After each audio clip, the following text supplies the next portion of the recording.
प्यारे बच्चों, most welcome है आपका प्यारा सा एजुकेशन प्लेटफॉर्म सफल क्लासेस में। प्यारे बच्चों, 20 नवंबर से आप लोगों का साइंस का सेंटअप एग्जाम, जिसको हम लोग हिंदी में क्या कहते हैं, माध्यमिक उत्प्रेषण परीक्षा, ठीक है, जो आपके 20 नवंबर को साइंस का पेपर है। प्यारे बच्चों, मैं ऑब्जेक्टिव का बता दी हूँ, अभी जो है प्यारे बच्चों आपको सब्जेक्टिव का बताने जा रहा हूँ, ठीक है, जो 100% रियल पेपर है, जो आपके बोर्ड एग्जाम में 20 नवंबर को 100% यही पेपर रहने वाला है। प्यारे बच्चों, सब्जेक्ट कोड आपका 112 रहेगा, सेट कोड आपका जो है 100 ए रहेगा, ठीक है, और आपका फुल मार्क्स जो रहेगा 80 का रहेगा, जिसमें से मैं 40 ऑब्जेक्टिव बता दिए हैं। और अभी जो है प्यारे बच्चों आपको 40 सब्जेक्टिव का बताने जा रहे हैं, शुरू से लेकर अंत तक देखें, है ना। ज़्यादा से ज़्यादा प्यारे बच्चों अपने दोस्तों को शेयर कर दें।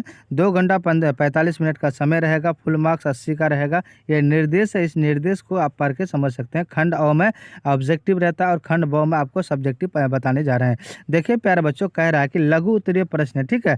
देखिए प्रश्न संख्या 1 से 8 तक लघु उत्तरीय है। इनमें से किन्हीं 4 प्रश्न का उत्तर दे। प्रत्येक प्रश्न के लिए 2 अंक निर्धारित है, ठीक है। तो प्यारे बच्चों, यानी सरल सूक्ष्मदर्शी क्या है, इसका एक किरण आरेख खींचे। उसके बाद करेंगे नवीकरणीय ऊर्जा स्रोत क्या है, कोई 2 उदाहरण दे। क्वेश्चन को पढ़ लेंगे, तब उसके बाद आंसर हम लोग देखेंगे, ठीक है। पूर्ण आंतरिक परावर्तन की क्या शर्तें हैं, है ना प्यारे बच्चों। आप देखिए, विद्युत चुंबकीय प्रेरणा से आप क्या समझते हैं।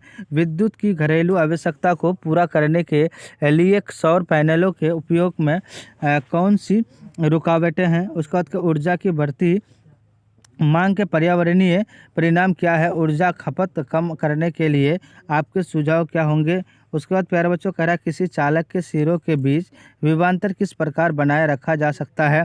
उसका बाद विद्युत धारा क्या है, इसका समीकरण और मात्रक लिखिए। ये सारा क्वेश्चन रहेगा प्यारे बच्चों। आप कह रहा है कि उत्तर लेंस के लिए 1/v - 1/u बराबर 1/f के स्थापित करेंगे।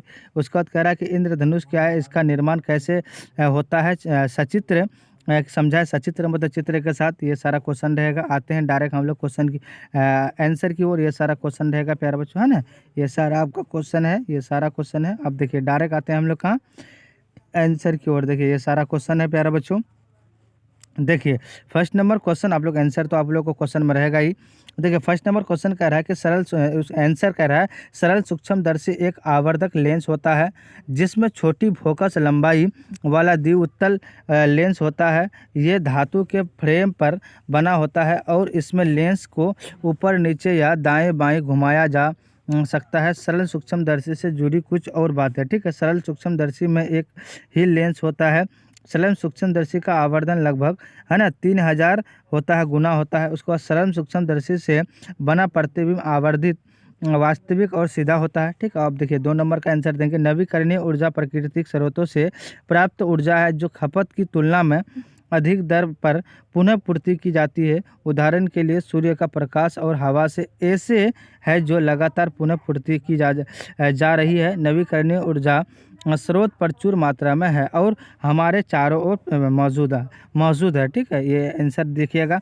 आप देखिए प्यारे बच्चों, लिखना है 3 नंबर का। पूर्ण आंतरिक परावर्तन उस समय होता है जब प्रकाश की किरण सघन माध्यम से विरल माध्यम में जाती है। किरण उस आपतन कोण पर आपतित होती है जो क्रांतिक कोण से अधिक होता है। इसके बाद प्रकाश की किरणें दूसरे सघन माध्यम में परावर्तित होती है। परावर्तन से पहले ये वही माध्यम होता है, ठीक है।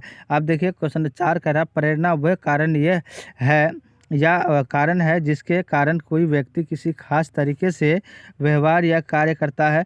आमतौर पर किसी व्यक्ति की कुछ करने की इच्छा उसकी प्रेरणा से प्रेरित होती है। यह किसी के जीवन में लक्ष्य प्राप्त करने में एक महत्वपूर्ण तत्व है। यह लक्ष्य व्यक्तिगत प्रतिस्पर्धी और समाज पर आधारित हो सकता है, ठीक है। इतना लिख दीजिएगा, आपको 2 नंबर मिल जाएगा। सारा आंसर देख लीजिए बढ़िया से आप लोग। आप देखिए बच्चों 11 नंबर का, आधुनिक आवर्त नियम के मुताबिक तत्वों के भौतिक और रासायनिक गुण उनके क्रमांक के आवर्त फलन होते हैं। यानी अगर तत्वों को बढ़ते क्रम में क्रमांक के क्रम में व्यवस्थित किया जाए तो समान गुण वाले तत्व नियमित अंतराल के बाद दोहराए जाते हैं, ठीक है। उसके बाद कह रहा है कि प्लास्टर ऑफ पेरिस में पानी मिलाने से जिप्सम बनता है। जिप्सम एक कठोर और छिद्र युक्त ठोस यौगिक है।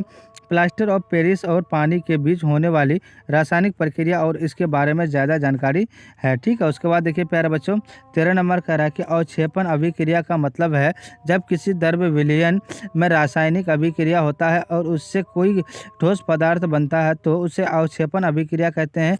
इस ठोस पदार्थ को अवक्षेपण कहते हैं। अवक्षेपण अभिक्रिया के बारे में ज़्यादा जानकारी है। ठीक है, अब देखिए उसके बाद लिखना है 14 नंबर का ऑक्सीजन गैस बहुत जल्दी किसी दूसरे में यानी मॉलिक्यूल से रिएक्ट करती है। ऑक्सीजन की वजह से बैक्टीरिया वगैरह पैदा होते हैं और खाने की चीज़ें खराब होती है। ठीक है, इतना लिख दीजिएगा। अब 20 नंबर का लिखना है पीएच किसी घोल की अम्लता या क्षारीयता को मापने की पैमाना है। दैनिक जीवन में पीएच का महत्व इस प्रकार है। पीएच मान 0 से 14 तक होता है। इसमें 7 तटस्थ होता है। 7 से कम पीएच का अम्लीयता को दर्शाता है जबकि 7 से ज़्यादा पीएच मान क्षार को दर्शाता है। ठीक है, इतना लिख दीजिएगा। अब देखिए क्वेश्चन देखिए, ये पूरे लिख दीजिएगा। ठीक है, उसके बाद प्यारे बच्चों थोड़ा सा मैं जूम आउट करता हूँ। ठीक है, थोड़ा सा देखिए। अब देखिए कह रहा है 21 नंबर का आणविक जातिवृत्तिक उसके बाद क्या कहता है जातिवृत्तिक की वह शाखा जिसमें किसी जीव के विकासवादी संबंधों के बारे में जानकारी पाने के लिए आनुवंशिक और वंशानुगत आणविक अंतरों का विश्लेषण किया जाता है। आणविक जातिवृत्तिकी में मुख्य रूप से डीएनए अनुक्रमों का विश्लेषण किया जाता है। ठीक है, उसके बाद कहता है जैव आवर्धन जिसे जैव परावर्धन या जैविक आवर्धन के रूप में भी जाना जाता है।